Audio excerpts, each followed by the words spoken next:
झारखंड में आज से पहले चरण के लिए शुरू होगी नामांकन प्रक्रिया। 43 सीटों पर 13 नवंबर को वोटिंग। झारखंड के 43 विधानसभा सीटों पर 13 नवंबर को मतदान होना है। इन सीटों पर नामांकन की प्रक्रिया आज शुक्रवार को शुरू हो जाएगी। निर्वाचन अधिकारी ने गुरुवार को बताया कि नामांकन की प्रक्रिया 25 अक्टूबर तक जारी रहेगी। सुबह 11 बजे से लेकर दोपहर 3 बजे तक नामांकन भरा जा सकेगा। 28 अक्टूबर को हलफनामे की जांच की जाएगी। झारखंड में 2 चरणों में चुनाव होना है। दूसरे चरण के तहत 20 नवंबर को मतदान होंगे। नतीजे 23 नवंबर को आएंगे। छुट्टी वाले दिन नामांकन नहीं होगा। नामांकन पत्रों की जांच 28 अक्टूबर को होगी तथा 30 अक्टूबर तक उम्मीदवार अपने नाम वापस ले सकेंगे। प्रदेश की 43 विधानसभा सीटों पर 13 नवंबर को मतदान होगा। मुख्य निर्वाचन पदाधिकारी ने चुनाव लड़ने के लिए जरूरी शर्तों को बताते हुए कहा कि सभी प्रत्याशी नामांकन के दौरान निर्वाचन आयोग के दिशा निर्देशों का पालन सुनिश्चित करेंगे। इस दौरान नामांकन स्थल के 100 मीटर की परिधि के भीतर सिर्फ 3 गाड़ियों के प्रवेश की ही अनुमति होगी। प्रत्याशी के साथ सिर्फ 4 लोग नामांकन कक्ष में जा सकेंगे। प्रत्याशी के नामांकन के लिए 10 लोगों का प्रपोजल अनिवार्य होगा। हर सामान्य प्रत्याशी को 10,000 रुपए बतौर जमानत राशि जमा करानी होगी। वही अनुसूचित जाति जनजाति के लिए यह राशि 5,000 रुपए होगी। शपथ पत्र के रूप में हर प्रत्याशी को फॉर्म 26 को स्पष्ट रूप से पूरा भरना होगा। झारखंड विधानसभा चुनाव पहले फेज में निपट जाएंगी ज्यादातर रिजर्व सीटें। रांची में 2 दिन का लगेगा चक्कर। झारखंड में पहली बार सिर्फ 2 फेज में चुनाव होने जा रहा है। यह पहला मौका है जब नियत समय से 1 माह पहले ही चुनाव संपन्न हो जाएगा। लिहाजा सारी पार्टियां तैयार हैं। गौर करने वाली बात है कि पहले फेज में 13 नवंबर को जिन 43 सीटों पर चुनाव होने जा रहा है वहां मौजूदा गठबंधन के लिहाज से एनडीए का 17 सीटों पर कब्जा है, जबकि इंडिया गठबंधन के पास 26 सीटें हैं। जाहिर है कि पहले फेज में सत्ताधारी दलों पर दोबारा सीटें जीतने की चुनौती होगी। दूसरी तरफ झामुमो और कांग्रेस छोड़कर भाजपा में आई गीता कोड़ा और चंपई सोरेन की भी परीक्षा होगी, क्योंकि पहले फेज में ही कोल्हान में चुनाव है। दूसरे फेज में 20 नवंबर को शेष 38 सीटों पर चुनाव होना है। इसमें संथाल का पूरा इलाका शामिल है। दल बदल के लिहाज से देखें तो इन 38 सीटों में 16 सीटें एनडीए के पास है। शेष 22 सीटें इंडिया ब्लॉक के पाले में हैं। दिलचस्प होगा सरायकेला सीट पर चुनाव। सरायकेला सीट पर चंपई सोरेन और झामुमो के बीच कांटे की टक्कर, दोनों कर रहे दावेदारी। झारखंड विधानसभा चुनाव में इस बार सरायकेला सीट पर मुकाबला बेहद दिलचस्प होने वाला है। 13 नवंबर को इस सीट पर मतदान होना है और यहाँ पर पूरे राज्य की नजरें टिकी हुई हैं। झारखंड के पूर्व मुख्यमंत्री और अब भाजपा नेता चंपई सोरेन इस बार भाजपा के टिकट पर मैदान में उतर रहे हैं। चंपई सोरेन इससे पहले 6 बार सरायकेला से विधायक रह चुके हैं। चंपई सोरेन के भाजपा में आने से पार्टी के भीतर नाराजगी का माहौल है। गणेश महली और रमेश हांसदा जैसे दिग्गज नेता जो लंबे समय से सरायकेला सीट से चुनाव की तैयारी कर रहे थे, अब टिकट कटने से नाराज बताए जा रहे हैं। इससे पार्टी को नुकसान हो सकता है। झामुमो ने भी चंपई सोरेन को हराने के लिए पूरी ताकत लगा दी है। मैया सम्मान योजना बनी मैया अपमान योजना। बाबूलाल मरांडी। भाजपा प्रदेश अध्यक्ष एवं पूर्व मुख्यमंत्री बाबूलाल मरांडी ने कहा कि मैया सम्मान योजना मैया अपमान योजना बन गई है। पिछले 5 साल से महिलाओं को सिर्फ ठगने वाले हेमंत सोरेन ने चुनाव नजदीक आते देख दिखावे की राजनीति के चलते मैया सम्मान योजना चालू तो कर दी है, लेकिन मैया सम्मान योजना मैया अपमान योजना बनकर सामने आ रही है। उन्होंने कहा कि प्रदेश में आए दिन मैया सम्मान योजना के नाम पर चल रही ठगी का खुलासा हो रहा है। कभी फॉर्म के नाम पर पैसा लिया जा रहा है, तो कभी लिस्ट में नाम चढ़ाने के नाम पर, तो कभी खाते में पैसा भेजने के लिए भी पैसे लिए जा रहे हैं। मरांडी ने कहा कि माताओं बहनों का अपमान करना झामुमो कांग्रेस की पुरानी परंपरा रही है। इसी को आगे बढ़ाते हुए हेमंत सरकार हर वह कदम उठा रही है जिससे महिलाओं का अपमान किया जा सके, माताओं बहनों को ठगा जा सके, उनके अधिकारों को छीना जा सके और उनके मान सम्मान अभिमान पर ठेस पहुंचाया जा सके। प्रदेश अध्यक्ष ने मुख्यमंत्री हेमंत सोरेन से कहा कि अब और नहीं, अब परिवर्तन की बेला आ चुकी है। जंगली हाथियों के हमले में 2 की दर्दनाक मौत, ग्रामीणों में दहशत। झारखंड में जंगली हाथियों का आतंक जारी है। जंगली हाथियों ने 2 लोगों को रौंद दिया जिससे उनकी मौत हो गई। इस घटना से इलाके में दहशत का माहौल है। झारखंड के 2 अलग अलग जगहों पर यह घटना हुई है। पहली घटना पूर्वी सिंहभूम के श्याम सुंदरपुर थाना इलाके के इंदबनी गांव की है, जहां शौच के लिए जा रहे 32 वर्षीय देवाशीष मुंडा पर एक जंगली हाथी ने हमला कर दिया। हाथी के हमले से वो बुरी तरह घायल हो गए। अस्पताल ले जाने के दौरान रास्ते में ही युवक की मौत हो गई। जबकि दूसरी घटना सरायकेला खरसावां जिले के चांडिल थाना क्षेत्र के रसुनिया गांव की है, जहां धान के खेत से हाथी को भगाने के लिए 36 वर्षीय सामल मुर्मू गया हुआ था। तभी जंगली हाथी ने कुचल दिया, जिससे उसकी मौके पर ही मौत हो गई। जिसके बाद यह खबर आग की तरह फैल गई और देखते ही देखते लोगों की भारी भीड़ उमड़ पड़ी। मौके पर पुलिस और वन विभाग की टीम पहुंची, जिसके बाद शव को पोस्टमार्टम के लिए भेजा गया और आगे की कार्रवाई शुरू की गई। झारखंड के 8 लाख युवाओं को देंगे नौकरी, पूर्व सीएम चंपई का बड़ा वादा। झारखंड विधानसभा चुनाव की तारीखों का ऐलान हो चुका है। इसके साथ ही प्रदेश का सियासी पारा भी चढ़ चुका है। पार्टियां सत्ता में आने के बाद प्रदेश के लिए क्या करेंगी, इसका भी ऐलान किया जा रहा है। जारी किए गए एक खुले पत्र में प्रदेश के पूर्व मुख्यमंत्री और अब भाजपा नेता चंपई सोरेन ने बड़ा वादा कर दिया है। चंपई ने वादा किया है कि आगामी विधानसभा चुनावों में अगर भाजपा सत्ता में आती है तो युवाओं के लिए लाखों की संख्या में जॉब दी जाएगी। आइए जानते हैं चंपई ने अपने ओपन लेटर में झारखंड के लोगों के लिए क्या क्या वादा किया है। झारखंड के पूर्व मुख्यमंत्री चंपई सोरेन ने वादा किया कि आगामी चुनावों में अगर भाजपा की सरकार बनती है तो प्रदेश के युवाओं को भारी संख्या में रोजगार दिया जाएगा। चंपई सोरेन ने वादा किया कि सरकार बनने के बाद 2,87,000 युवाओं को नौकरी दी जाएगी और लगभग 5 लाख लोगों को स्वरोजगार के माध्यम से आत्मनिर्भर बनाया जाएगा। जेएलकेएम ने जारी की उम्मीदवारों की तीसरी लिस्ट। देवेंद्रनाथ महतो सिल्ली से लड़ेंगे चुनाव। झारखंड में होने वाले विधानसभा चुनाव को लेकर जयराम महतो की पार्टी जेएलकेएम ने अपने उम्मीदवारों की तीसरी लिस्ट जारी कर दी है। इस लिस्ट में रांची की सिल्ली विधानसभा सीट से देवेंद्रनाथ महतो, घाटशिला से रामदास मुर्मू, पोटका सीट से भागीरथ हांसदा को उम्मीदवार बनाया गया है। इसके साथ ही जमशेदपुर पूर्वी सीट से झारखंड लोकतांत्रिक क्रांतिकारी मोर्चा ने तरुण कुमार डे को अपना प्रत्याशी बनाया है। वहीं गोड्डा की महागामा सीट से जवाहरलाल यादव तो पौड़ियाहाट से प्रवीण कुमार महतो जेएलकेएम के उम्मीदवार होंगे। इसके साथ ही रांची की कांके सीट से फुलेश्वर बैठा और दुमका के जरमुंडी विधानसभा क्षेत्र से जयराम महतो की जेएलकेएम ने राजीव यादव को प्रत्याशी बनाया है। बता दें कि झारखंड लोकतांत्रिक क्रांतिकारी मोर्चा की तरफ से आगामी विधानसभा चुनाव को लेकर उम्मीदवारों की ये तीसरी सूची जारी की गई है। जमशेदपुर में विधानसभा चुनाव को लेकर बनाए गए 12 अंतरराज्यीय और 6 अंतर जिला चेकनाका।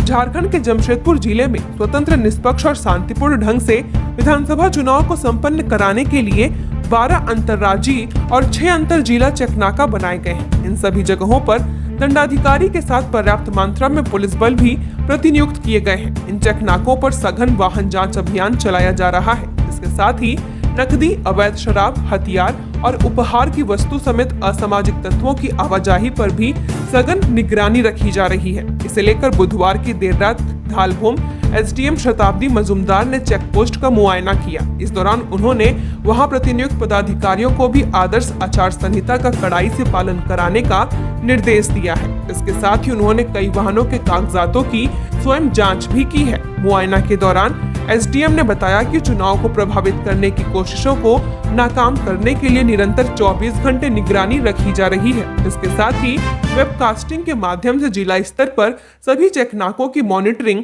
की जा रही है। झारखंड झुकेगा नहीं, यह नारा नहीं अहंकार के खिलाफ जंग है। विपक्ष के विजय रथ को झारखंड वासी रोकेंगे, कल्पना सोरेन।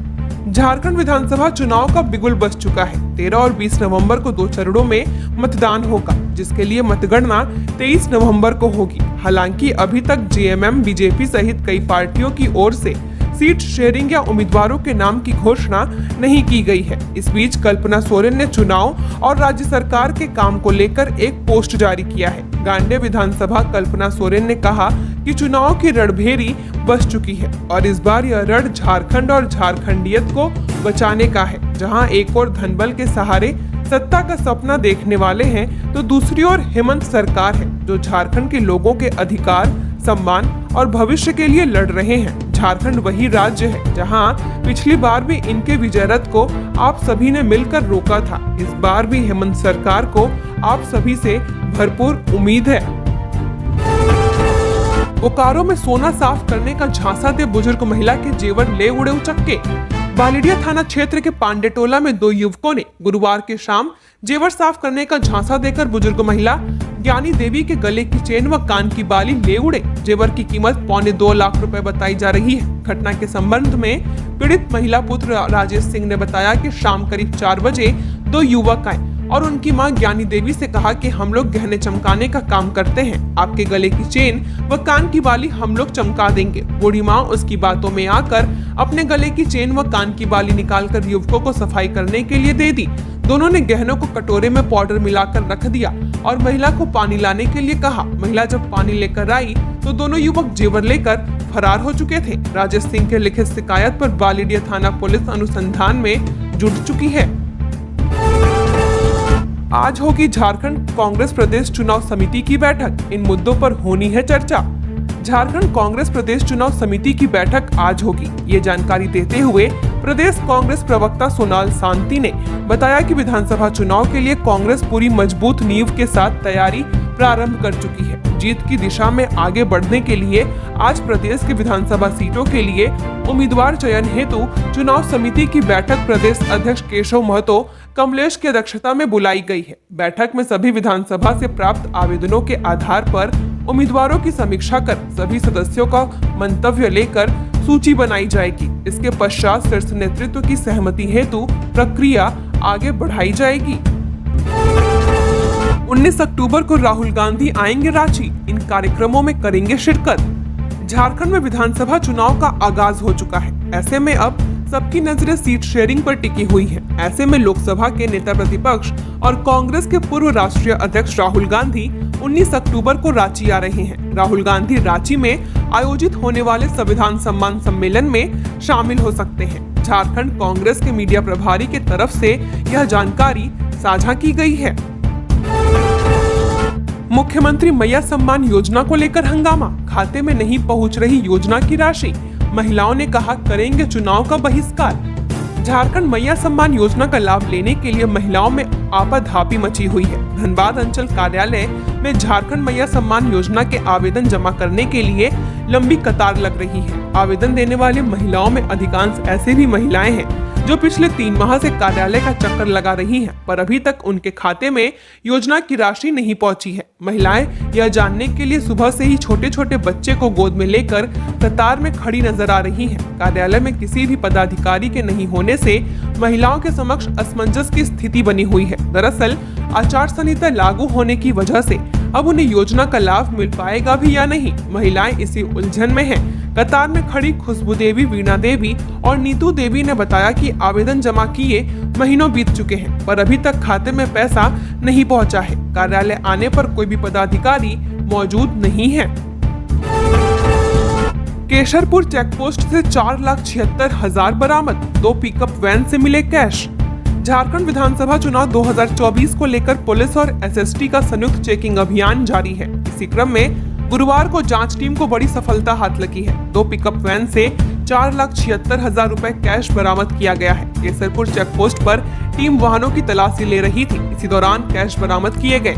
वाहनों की जांच करने वाले की टीम में मिथिलेश कुमार मौर्य, जितेंद्र कुमार और विनोद हांसदा शामिल थे। उन्होंने पश्चिम बंगाल के बांकुड़ा निवासी नसीब मल्लिक की पिकअप वैन से 2,36,500 रुपए कैश बरामद किए। इसके साथ ही बहरागोड़ा निवासी श्रीकांत जैना की पिकअप वैन से 2,39,600 रुपए कैश बरामद किए गए हैं।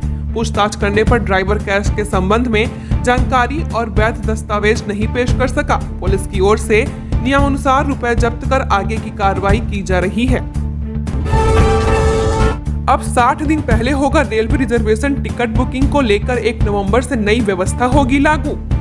रेलवे मंत्रालय ने एक बड़ा फैसला लेते हुए ट्रेनों में आरक्षण की समय सीमा 120 दिनों से घटाकर अब 60 दिन कर दिया है। हालांकि रेलवे का यह निर्णय दो ट्रेनों में लागू नहीं होगा, गोमती और ताज एक्सप्रेस में। इससे जुड़ा पत्र भी रेलवे मंत्रालय के प्रधान वाणिज्य प्रबंधक संजय ने सभी जोन के रेलवे के अधिकारियों को जारी कर दिया है और अब 1 नवंबर से यह नियम लागू हो जाना है। जानकारी के अनुसार रेलवे मंत्रालय ने जो निर्देश दिए हैं उसके अनुसार अब लोगों को 120 दिन पहले किसी भी ट्रेन में देश के किसी कोने में जाने के आरक्षण कराने की जरूरत नहीं होगी, बल्कि 60 दिन यानी 2 महीने पहले भी रिजर्वेशन कराने से लोगों को उन्हें अपने गंतव्य स्थान पर जाने के लिए ट्रेन में सीट मिल जाएगा। मतलब कि यात्रा वाले दिन से 2 माह पहले का निर्देश जारी हुआ है, जबकि रद्द कराने के लिए भी 60 दिन पहले का समय तय किया गया है। रांची में आज से कला महोत्सव, 81 नामचीन कलाकार अपनी कला का करेंगे प्रदर्शन। झारखंड विधानसभा चुनाव 2024 की डुगडुगी बजने के साथ ही 15 अक्टूबर से राज्य में आदर्श चुनाव आचार संहिता लागू हो चुका है। 2 चरणों में मतदान हो रहे हैं। पहले चरण का मतदान 13 नवंबर को और दूसरे चरण का मतदान 20 नवंबर को है। झारखंड के सीईओ के रवि कुमार ने कहा कि मतदाता जागरूकता को लेकर आज रांची में कला महोत्सव का आयोजन किया जा रहा है। 2 दिवसीय महोत्सव में 81 नामचीन कलाकार अपनी कला का प्रदर्शन करेंगे। उन्होंने मतदाताओं को सपरिवार आमंत्रित किया है। झारखंड विधानसभा चुनाव से जुड़ा 2 दिवसीय कला महोत्सव आज से रांची के जयपाल सिंह स्टेडियम में शुरू किया जा रहा है। इसका उद्घाटन आज सुबह 11 बजे होगा। कला महोत्सव में 81 नामचीन कलाकार झारखंड के 81 विधानसभा क्षेत्रों से जुड़े सांस्कृतिक सरोवर पर अपनी कला का प्रदर्शन करेंगे। इस अवसर पर कई तरह की सांस्कृतिक गतिविधियां भी आयोजित की जाएंगी। राजद संसदीय बोर्ड की बैठक, 22 विधानसभा सीट पर चुनाव लड़ने का फैसला। झारखंड प्रदेश राष्ट्रीय जनता दल की संसदीय बोर्ड की बैठक में राज्य की 22 विधानसभा सीटों पर चुनाव लड़ने का फैसला लिया गया है। गुरुवार की इस बैठक में सर्वसम्मति से पार्टी के राष्ट्रीय अध्यक्ष लालू प्रसाद यादव को सभी उम्मीदवारों और सीटों के चयन के लिए अधिकृत कर दिया गया। झारखंड प्रदेश राजद कार्यालय रांची में झारखंड प्रदेश राष्ट्रीय जनता दल संसदीय बोर्ड की बैठक संसदीय बोर्ड के अध्यक्ष और पूर्व मंत्री सुरेश पासवान की अध्यक्षता में बुलाई गई थी। इस बैठक की कोई पूर्व सूचना पार्टी द्वारा सार्वजनिक नहीं की गई थी। बैठक खत्म होने के बाद पार्टी की ओर से रिलीज जारी करते हुए इस बैठक में लिए गए फैसले की जानकारी मीडिया के साथ साझा की गई है। जमताड़ा में युवक ने पुलिस पर लगाया 84,000 रुपए की छिनतई का आरोप, एसपी से लगाई गुहार।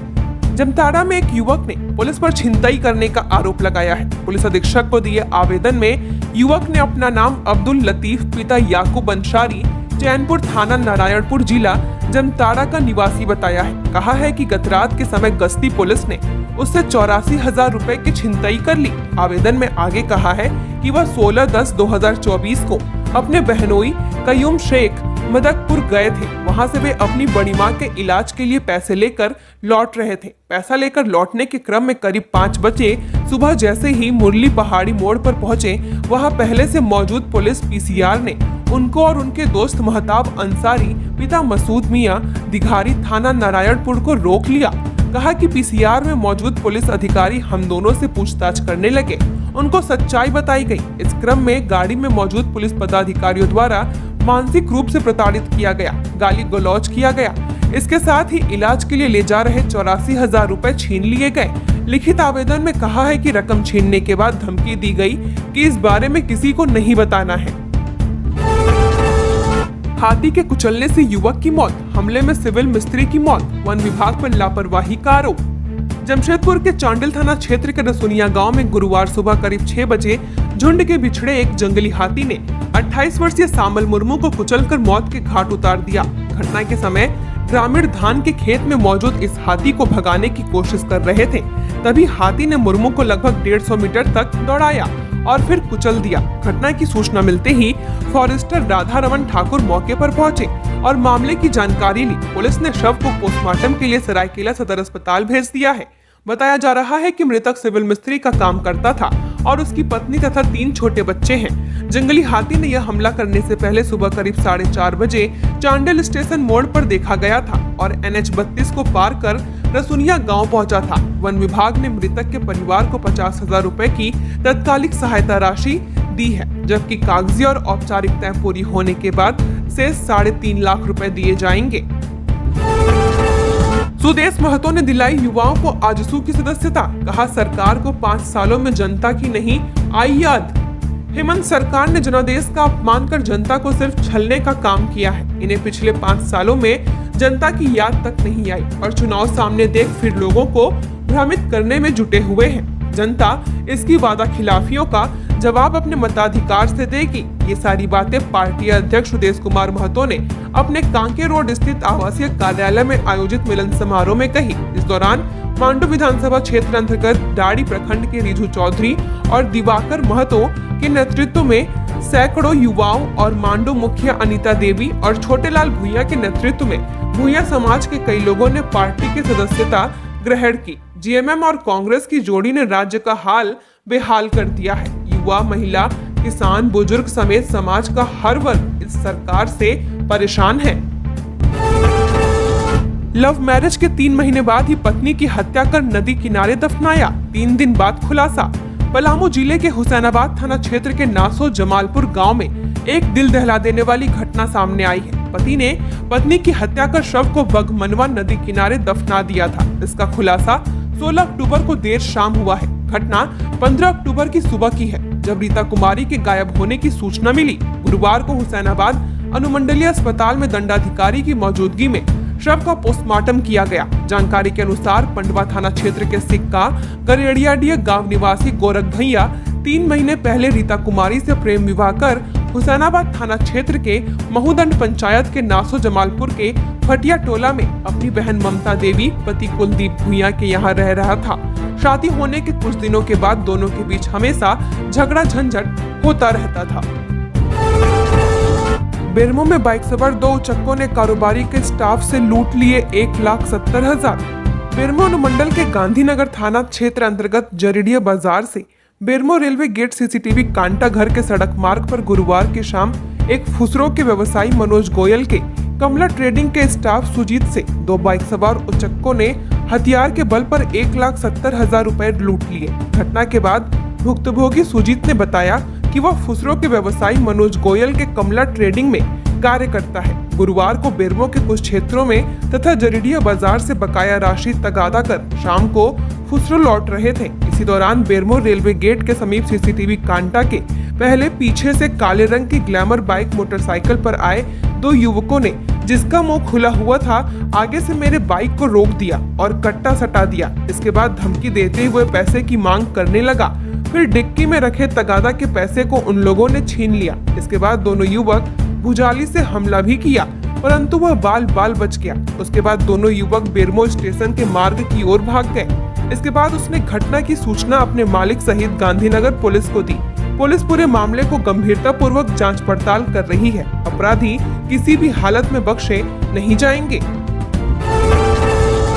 अवैध संबंध में बेटा बन रहा था रास्ते का कांटा, 14 साल छोटी प्रेमिका के साथ मिलकर की हत्या, पुलिस ने किया गिरफ्तार। एक महिला के साथ अवैध संबंध में बाधक बन रहे अपने बेटे को पिता ने मौत के घाट उतार दिया। पिता का 5 वर्षों से अपने से उम्र में 14 साल छोटी महिला के साथ अवैध संबंध था। बेटा इसका लगातार विरोध करता था। इससे आक्रोशित पिता ने अपनी प्रेमिका के साथ बेटे को मारने का प्लान बनाया और सोमवार की रात टांगी से काटकर बेटे को मार दिया। सतबरवा थाना क्षेत्र के इस मामले में पुलिस ने पिता और उसकी महिला प्रेमिका को गिरफ्तार कर लिया है। हत्या में शामिल 2 अपराधी फरार हैं। गुरुवार को प्रेस कॉन्फ्रेंस में सदर एसडीपीओ मणिभूषण प्रसाद ने बताया कि सतबरवा के खामडिया पुरडाढ़िया टोला में मंगलवार को सरेश साव के पुत्र सकेंद्र साव 24 वर्षीय का शव एक अर्धनिर्मित मकान से मिला था। धारदार हथियार से उसके शरीर पर कई वार किए गए थे। प्रदेश प्रभारी गुलाम अहमद मीर पहुंचे रांची, कांग्रेसियों ने किया जोरदार स्वागत। झारखंड में विधानसभा चुनाव की घोषणा होने के बाद कांग्रेस प्रदेश प्रभारी गुलाम अहमद मीर पहली बार झारखंड दौरे पर रांची पहुंचे। रांची हवाई अड्डा पर कांग्रेसियों ने उनका जमकर स्वागत किया। इस मौके पर कांग्रेस प्रदेश प्रभारी के साथ प्रदेश अध्यक्ष केशव महतो, कमलेश, मंत्री दीपिका पांडे, पूर्व केंद्रीय मंत्री सुबोध कांत सहाय, पूर्व प्रदेश अध्यक्ष राजेश ठाकुर समेत कांग्रेस के कई लोग शामिल थे। रांची एयरपोर्ट पहुंचने पर प्रदेश कांग्रेस प्रभारी गुलाम अहमद मीर ने कहा कि आगामी झारखंड विधानसभा चुनाव के लिए इंडिया गठबंधन में सीटों का बंटवारा जल्द होगा। सीटों के बंटवारे में किसी तरह की कोई परेशानी नहीं है। इंडिया गठबंधन पूरी दमखम के साथ विधानसभा चुनाव लड़ेगी और चुनाव जीतेगी। राज्य के 35 वर्ष से कम उम्र के 2 पुलिसकर्मियों को दिया जाएगा तैराकी का प्रशिक्षण। झारखंड के सभी जिलों के 2 पुलिसकर्मी जिनकी आयु 35 वर्ष से कम हो और शारीरिक रूप से सक्षम हो तथा अच्छे तैराक हो को चिन्हित कर तैराकी का प्रशिक्षित करने का आदेश दिया गया है। यह आदेश गुरुवार को डायल 112 के कार्य से संबंधित समीक्षा बैठक के दौरान एडीजी अभियान ने जिले के एसपी को दिया। यह आदेश इसलिए दिया गया कि आपात स्थिति में किसी डूबते हुए व्यक्ति को बचाया जा सके। राज्य के छोटे छोटे एयरपोर्ट जैसे देवघर और जमशेदपुर की सुरक्षा व्यवस्था सुदृढ़ करने के साथ ही सड़क सुरक्षा पर विशेष निर्देश भी दिया गया है। कांग्रेस नेताओं ने किया राहुल के कार्यक्रम स्थल का निरीक्षण, प्रदेश प्रभारी भी रहे मौजूद। झारखंड की राजधानी रांची में नेता प्रतिपक्ष राहुल गांधी 19 अक्टूबर को संविधान बचाओ सम्मेलन करेंगे। इसे लेकर झारखंड कांग्रेस युद्ध स्तर पर तैयारियों में जुट गई है। इस कार्यक्रम को लेकर गुरुवार को प्रदेश प्रभारी गुलाम अहमद मीर, प्रदेश अध्यक्ष केशव महतो, विधायक दल के नेता डॉक्टर रामेश्वर उरांव, स्वास्थ्य मंत्री बन्ना गुप्ता, कृषि मंत्री दीपिका पांडे सिंह, पूर्व प्रदेश अध्यक्ष राजेश ठाकुर, TN त्रिपाठी, रविंद्र सिंह, मानस सिन्हा, मदन मोहन शर्मा, विनय सिन्हा, रियाज अंसारी, उज्जवल प्रकाश तिवारी, अशोक चौधरी, जयशंकर पाठक, विशाल तिर्की और डॉक्टर M तौसीफ ने राहुल के कार्यक्रम स्थल का निरीक्षण किया। जमशेदपुर पश्चिमी में कांग्रेस जदयू में टक्कर, सरयू राय होंगे NDA प्रत्याशी, बन्ना गुप्ता से होगा कड़ा मुकाबला। जमशेदपुर पश्चिमी विधानसभा क्षेत्र में इस बार मुकाबला बेहद दिलचस्प होने जा रहा है। जमशेदपुर पूर्वी के वर्तमान विधायक और हाल ही में जदयू में शामिल हुए सरयू राय NDA के प्रत्याशी के रूप में मैदान में उतर रहे हैं। उनका सीधा मुकाबला झारखंड के स्वास्थ्य मंत्री बन्ना गुप्ता से होगा, जो कांग्रेस प्रत्याशी होंगे। 2009 में बन्ना गुप्ता ने यहां से विधायक बनने के लिए सरयू राय को हराया था। 2014 के विधानसभा चुनाव में सरयू राय ने बन्ना गुप्ता को शिकस्त दी थी। अब सरयू राय की जमशेदपुर पश्चिम में वापसी ने फिर से समीकरण बदल दिए हैं। 2019 में रघुवर दास के खिलाफ जमशेदपुर पूर्वी से बगावत कर चुनाव जीतने वाले सरयू राय अब पश्चिम की ओर रुख कर चुके हैं। इससे इस सीट पर राजनीतिक तापमान बढ़ चुका है। लातेहार विधानसभा 30 साल में 2 बार जीती बीजेपी, 2009 के बाद जीत का मुंह नहीं देख सकी पार्टी, फिर आमने सामने प्रकाश और बैजनाथ राम। लातेहार विधानसभा सीट पर पिछले हुई 5 विधानसभा चुनाव पर गौर करें तो शिक्षा मंत्री बैजनाथ राम व पूर्व विधायक प्रकाश राम के बीच ही कड़ी टक्कर रही है। हालांकि पिछले हुई 5 विधानसभा चुनाव में 3 बार बैजनाथ राम ने बाजी मारी है, जबकि 2 बार प्रकाश राम ने जीत दर्ज की है। बैजनाथ राम ने 2000, सन 2009 और 2019 में जीत हासिल की थी, जबकि प्रकाश राम ने वर्ष 2005 और वर्ष 2014 में जीत हासिल की थी। एक बार फिर दोनों के आमने सामने मैदान में उतरने की तस्वीर बन रही है। आगामी होने वाले विधानसभा चुनाव में क्या बैजनाथ राम जीत का चौका लगा पाएंगे या प्रकाश राम जीत का हैट्रिक लगा पाएंगे, यह 23 नवंबर को परिणाम घोषणा के बाद स्पष्ट होगा। दोनों अपने अपने क्षेत्र में बड़ा वोट बैंक के साथ जनता में उनकी काफी लोकप्रियता है।